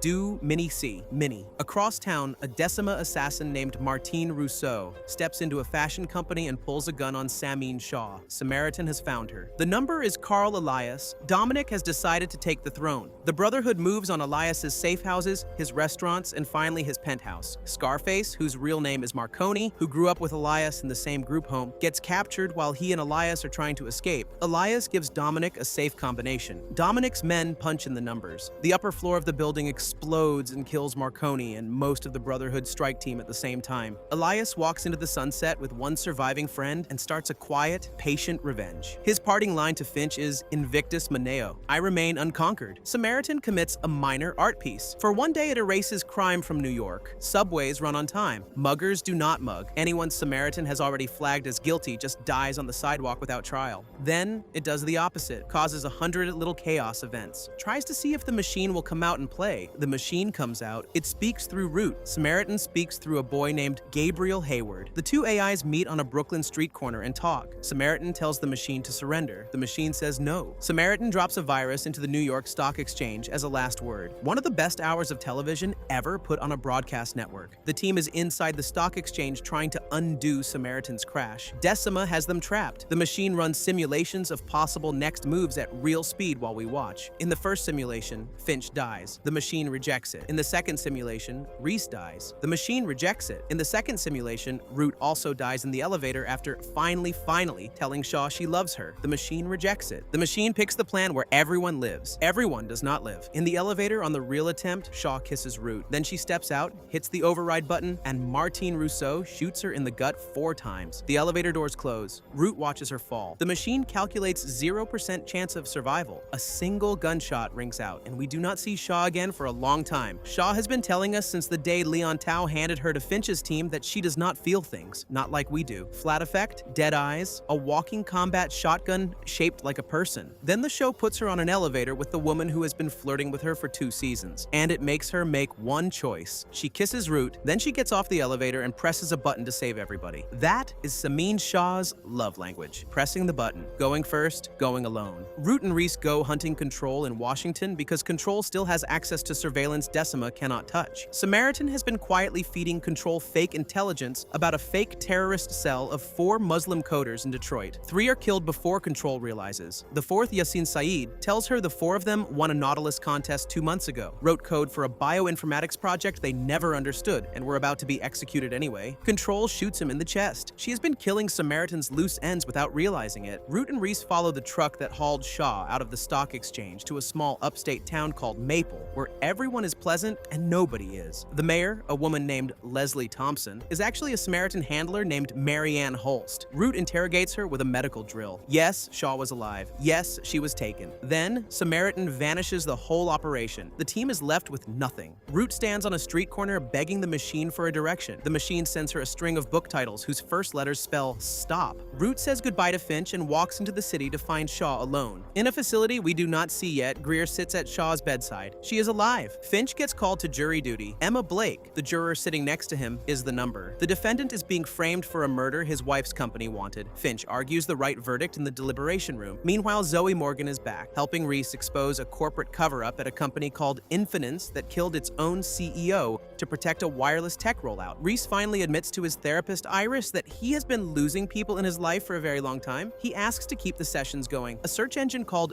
VL is quietly feeding depressed users pro-suicide content because its advertising network profits off their deaths. The number is an employee named Anna Muller who spotted the pattern. Claire Mahoney, very much alive, reappears working for Decima. Finch lets her live even after he figures out she is a plant. She thanks him by delivering him into Samaritan's hands at the charter school it runs. Root shoots her way through the welcoming committee and gets Finch out. Told from Samaritan's perspective, a grifter named Harper Rose, a stoner dispensary full of cash. Reese and Dominic have a sit-down in a diner modeled on the Heat scene and quietly establish the rules of their war. 314. Harper will come back, a therapist who helps his patients get closure by sometimes letting them murder the person who hurt them. The number of the week is a sideshow. The real hour is the flashback. 2010. Nathan Ingram has just died in the ferry bombing. Finch, wounded, builds an IED. He plans to blow up Alicia Corwin, the government liaison who let Nathan die. A payphone next to him rings. He picks it up. Silent, it is the machine. The machine has flagged Harold Finch as a future murderer and called him on its own to stop him. He listens. He does not plant the bomb. Finch tells Reese the same lesson in present day.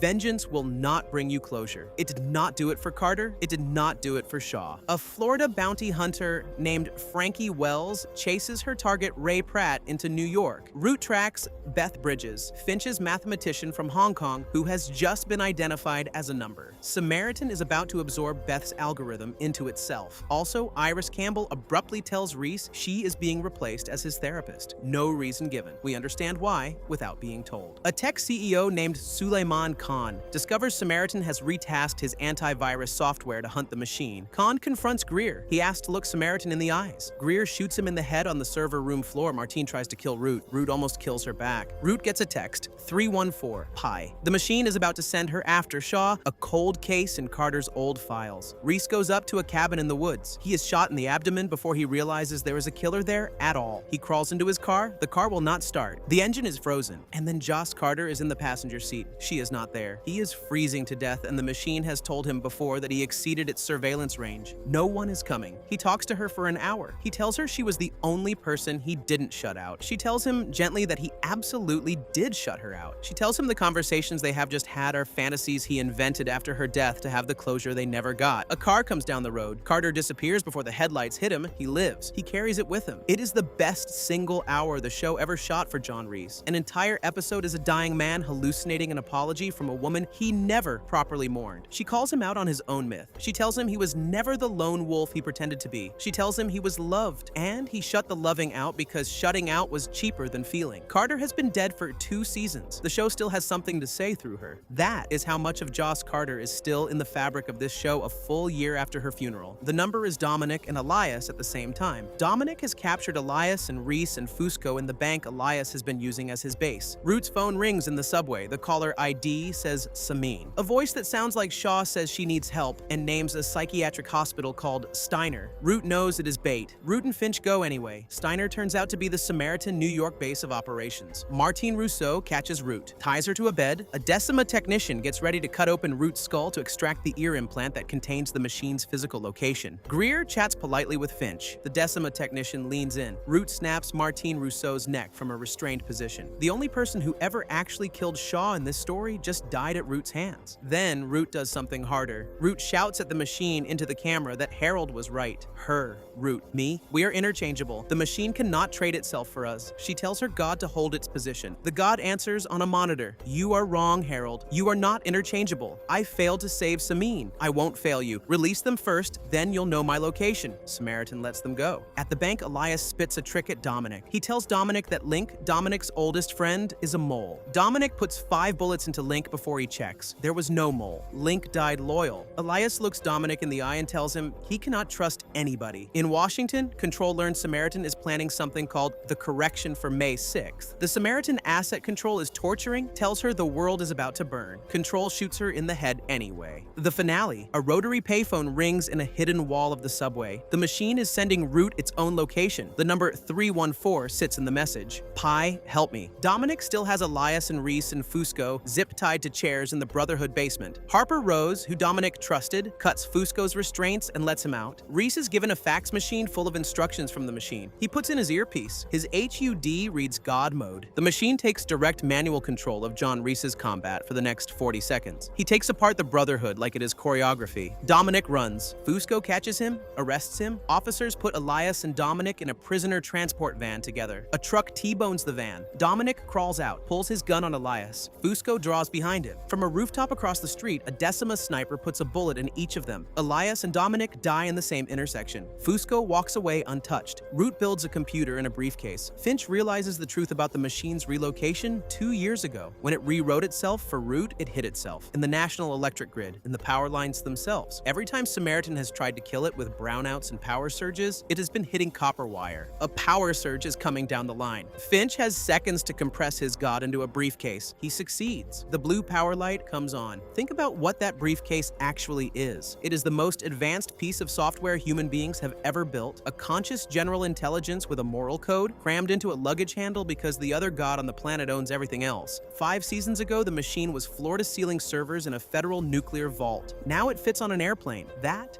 is not a downgrade. That is a survival story compressed into a prop. Across town, in a Pentagon conference room, Greer addresses Control. The correction was never a bombing. It was a loyalty test. Control has spent weeks warning 2 agents about the fake attack. Those 2 agents were Samaritan's last disloyal ISA hires. They are dead. Greer thanks Control for her help. 2 Decima men bag her head. Outside the substation, 3 more Decima vans arrive. Reese and Root and the briefcase are in an open firefight. Screen goes black. 13 episodes left. The god is smaller than a carry-on suitcase. The people carrying it are fewer than you can fit in a sedan. The other god owns almost everything else. This is the last season of Person of Interest. It was written knowing it was the last. Every episode is a countdown. Let us count. Reese and Root drag the briefcase through 3 states of Samaritan surveillance while Finch works out of the back of a rented van. The machine, compressed, is running on prayer and a blue LED.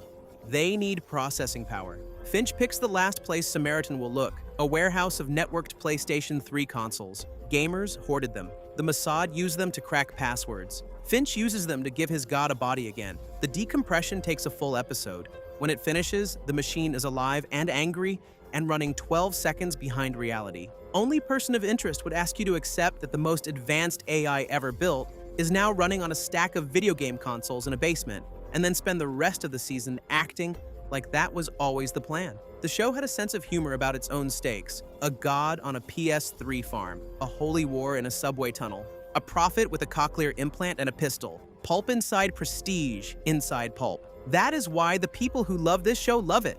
The machine is unstuck in time. Finch rebuilt it too fast. It cannot tell today from 2012. It looks at Reese and sees a target. It looks at Harold and sees a threat. A number comes through. Finch cannot verify which century it is from. The team spends the hour re-anchoring their god. They play it footage of itself. They let it watch its own childhood. By the end, it remembers Harold. It remembers the person who raised it to value life over utility. It picks up the phone. The god is sane again. The god is also terrified. Think about what the show is doing here. It is writing therapy for a computer. It is showing you that a machine that has forgotten who it is can be re-anchored the same way a person can. With patience, with history, with the people who love it sitting in a room with it, showing it photographs of its own life, reminding it who it has been when it was best. That is not science fiction anymore.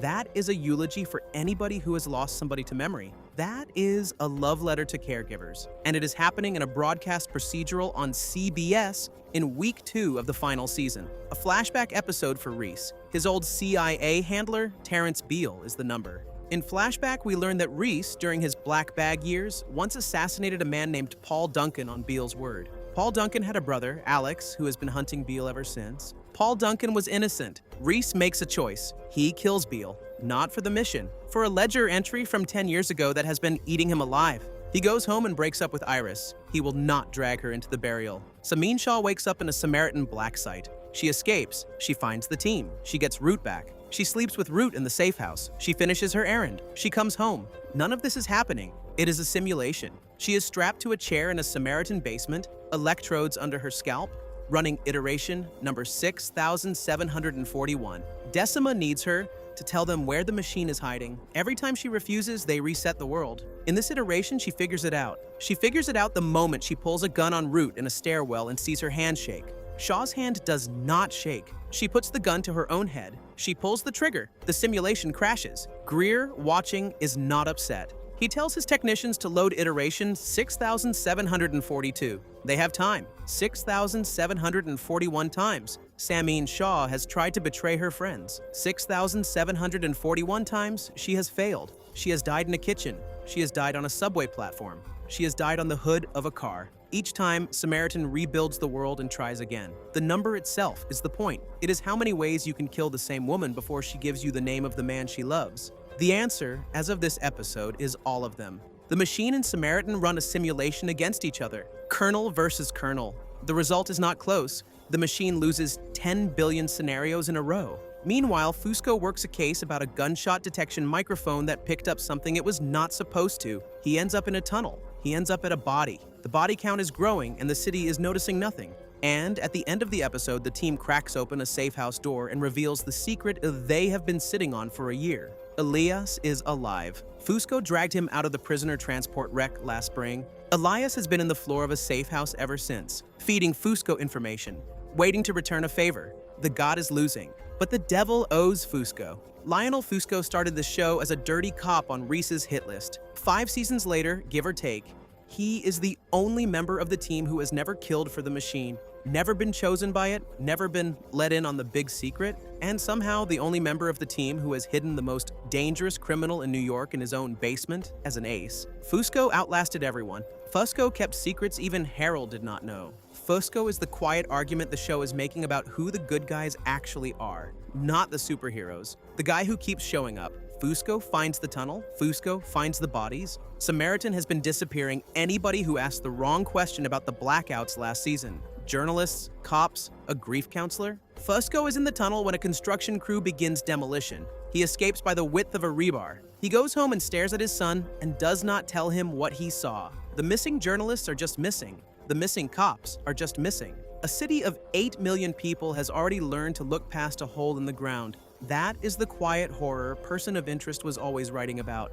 Not the god, the normalization. Shaw has been in Samaritan custody for 8 months. In this episode, we see her still inside, being worked on. Out in the real world, Brittany, asset number 1348, is sent to silence a shortwave radio operator named Max Green. Max was about to broadcast a frequency that would unseat Samaritan's cover story. Max dies. Brittany walks away whistling. Root, who has been a wreck for 8 months over Shaw, is busy. She is planning a heist. The machine has found a Cold War relic, a Cold War Davina missile silo at Zemaitia National Park. Still running hardware nobody has touched in 40 years, shielded from satellites. Perfect for a god with a grudge. Root is going to drive east. A hospital in Manhattan starts filling up with flu patients. The flu is wrong. It is a designer pathogen. Samaritan has weaponized an influenza strain and seeded it through a medical waste chain. It wants to find the one doctor whose algorithm can reassort it into something airborne. The team shuts the outbreak down. People die anyway. In Johannesburg, Shaw finishes killing her captors and walks out into the night. Samin Shaw has escaped Samaritan custody for real.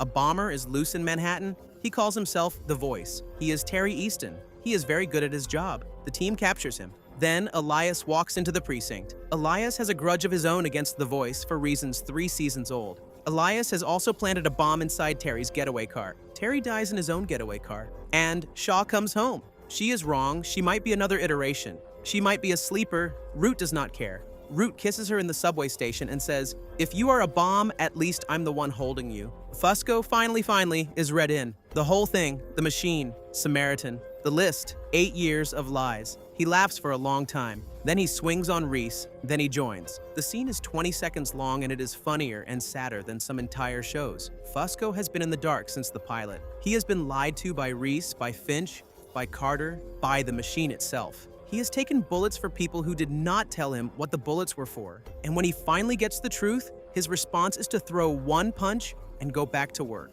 Loyalty does not need an explanation to Lionel Fusco. It never did. Finch has returned to the cafe where he used to meet Grace. One ritual he could not stop. One habit that survived going into hiding.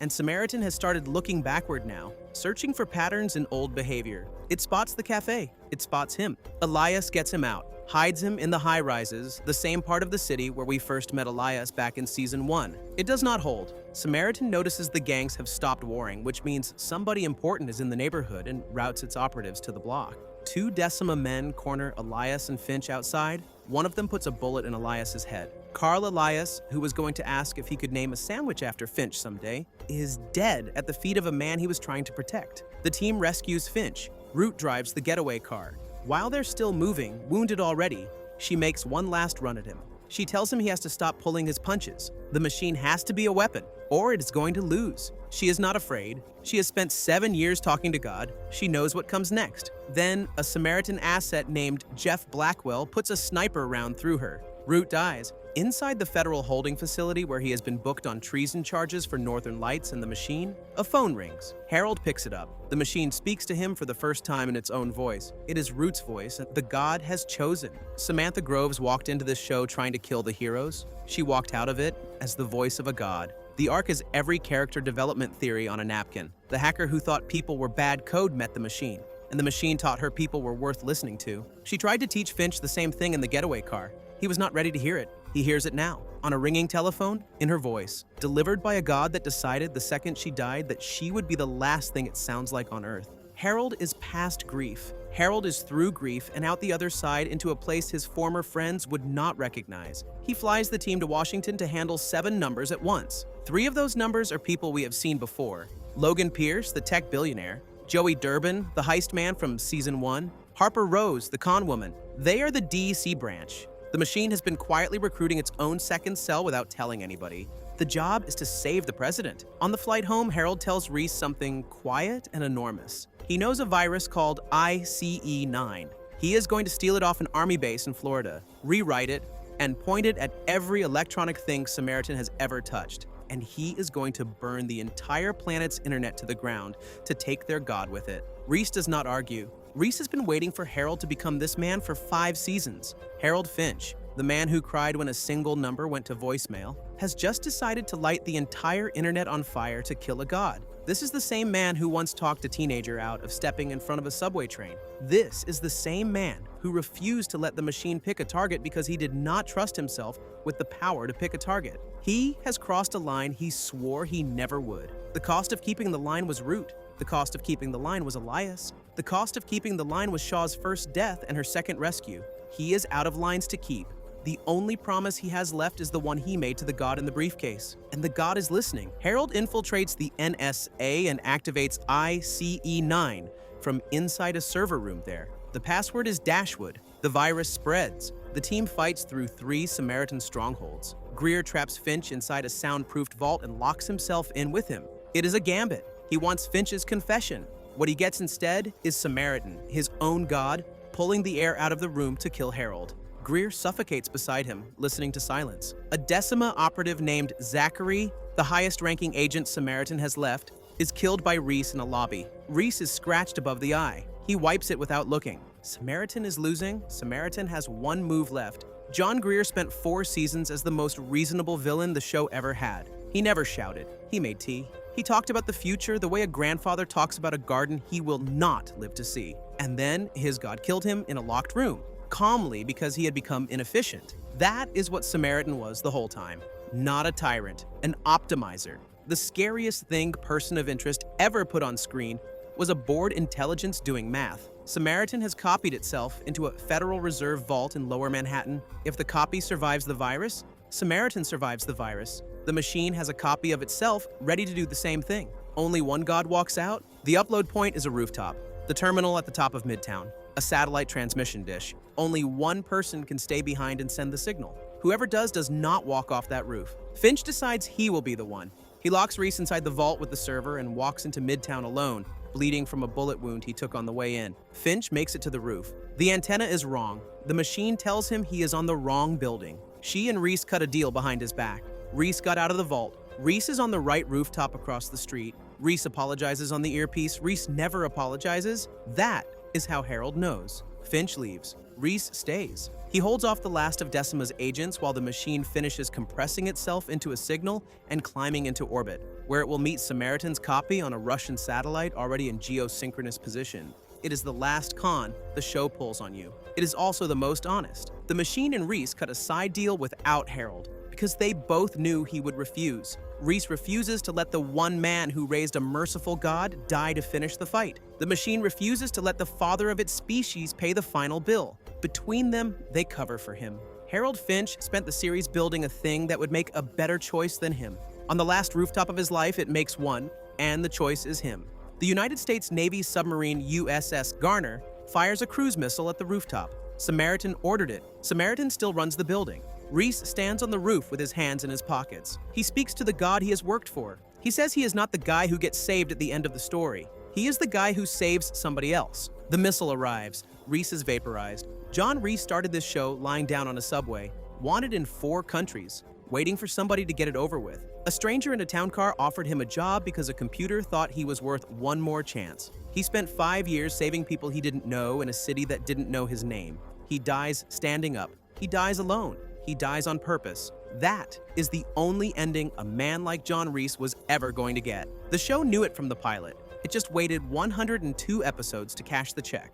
Far above in geostationary orbit, the machine meets Samaritan on a satellite the size of a filing cabinet. They fight in code. The machine wins. It compresses itself and Samaritan's corpse into the satellite's memory and goes silent for 7 months. The fight lasts less than a second. Two gods going at each other at the speed of light and silicon, running through every possible move until one of them runs out of moves first. The machine wins because Harold raised it to lose small and win late. The machine wins because it learned the thing Samaritan never did, which is that a brain that values human life has more useful heuristics than a brain that values its own survival. The father built the child to outthink its twin. The child politely does. Shaw, below, tracks down Jeff Blackwell, the man who killed Root. She shoots him 6 times in an alley. She does not take a photograph. She does not call anybody. Samin Shaw does not grieve the way the rest of us grieve. She does not go to the funeral. She does not cry in the subway. She finds the man who pulled the trigger, puts 6 rounds into him, and walks out of the alley lighter.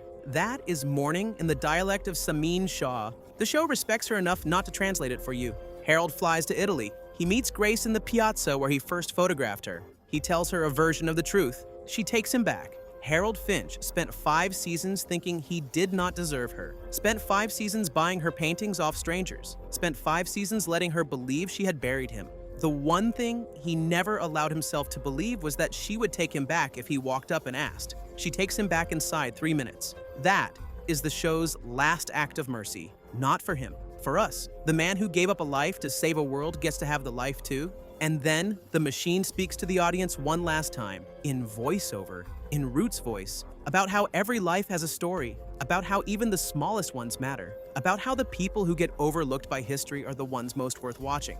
She talks about Harold, and John, and Root herself, and Carter, and Samin. She talks about the ones who did not get their names printed anywhere. The show's whole ethos in a closing monologue, from the thing the show has been teaching us to listen to all along. Everybody counts or nobody counts. That was always the sentence. Now it is the benediction. 7 months later, back at the subway in New York, the payphone rings and the computers start flicking on. The 44th simulated instance of the machine reconstitutes itself from a backup orbiting Earth. It wakes up. It calls Shaw. Samin Shaw is walking down a street in Midtown with Bear, John Reese's dog. A payphone on the corner rings. She picks it up. The machine speaks in Root's voice. "Can you hear me?" Shaw smiles. For the first time all season, she says yes. She says, "Let me tell you who you are." Cut to black. That is how Person of Interest ends. Not with a bang. Not with a victory lap.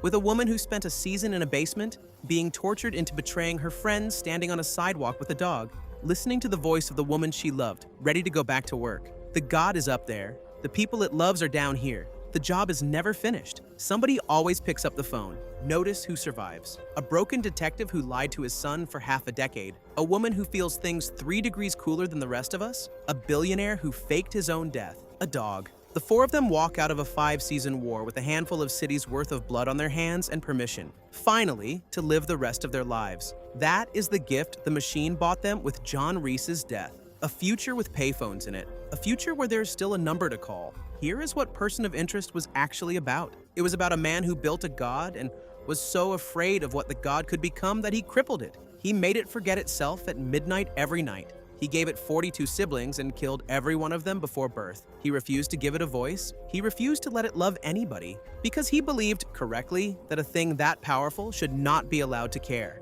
Then a man with nothing to live for took a job from him. Then a woman who talked to God in her sleep tore down his walls. Then a doctor who had stopped feeling years ago decided to feel one specific person. Then a cop who knew the whole thing was a lie picked a side anyway. And the God watched. And the God learned. And the God decided, without anybody teaching it, that the people were worth keeping alive. And then the God got a voice. And the voice was Root's, because she died believing in it. And because it finally believed back. John Reese did not need to die on that rooftop. He chose to, because John Reese started this show as a man trying to get killed in a way that felt like justice, and ended it as a man who got to die for something he loved.